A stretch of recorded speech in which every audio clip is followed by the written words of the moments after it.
where to go, where to go, where to go, where to go.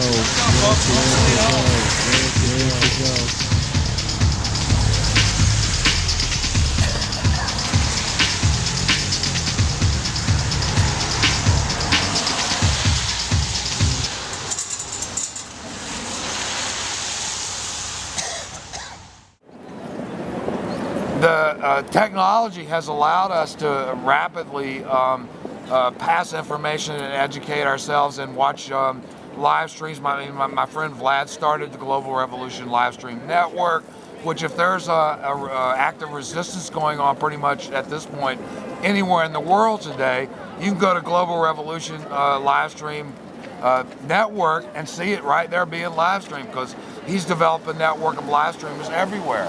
So we've freed up a media. We've created our own network of information gathering and dissemination.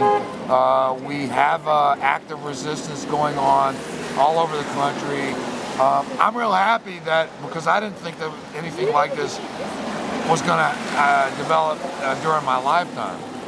So in a way, I'm very happy that I'm able to see it, and when I leave the planet, I'll leave it a lot happier than I would have been if it didn't happen.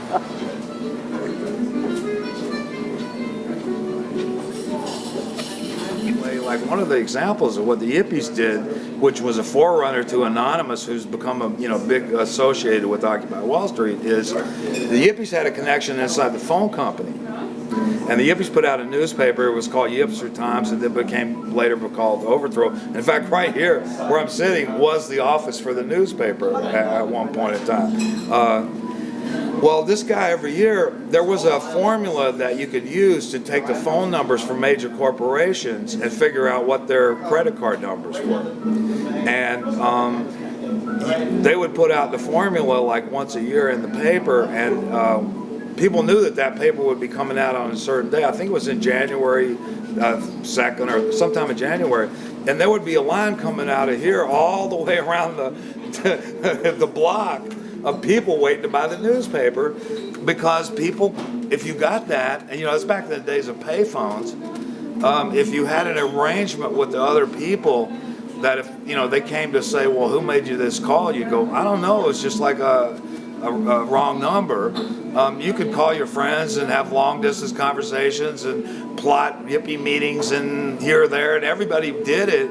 And this was at a time when long distance cost a lot where of money. It's very expensive, yeah. And you'd have to get a whole pocket full of change to go out and do it from a payphone, which is, you didn't have cell phones back then, and you couldn't do you didn't want to do a lot of those phone calls off your personal home telephone. So that was, a kind of a forerunner to the freedom of information stuff that Anonymous did. That Yippie started that. Another associate with the Yippies was a guy.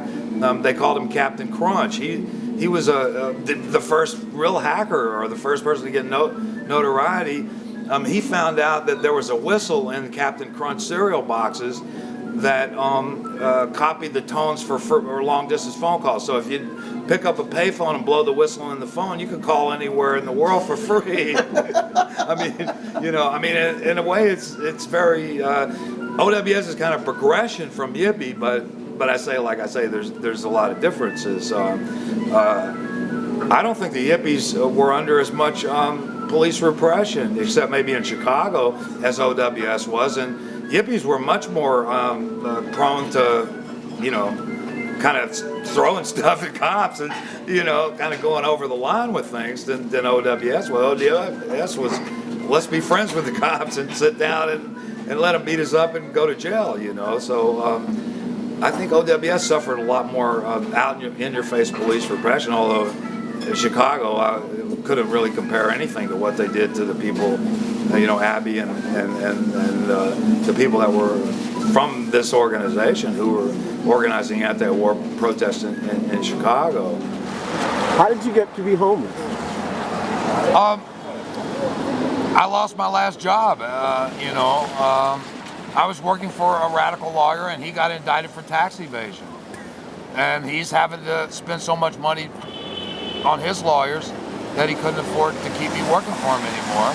and I have a serious degeneration of my back. I can't do manual labor.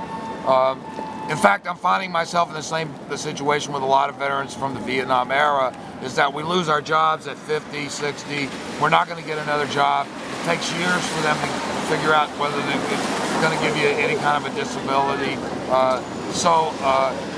Right now, the highest suicide rate among veterans is people my age. So I'm in the same boat as them. And honestly, unless I get my disability claim approved, I'm going to just end up dying on the street, possibly. That's the way it is.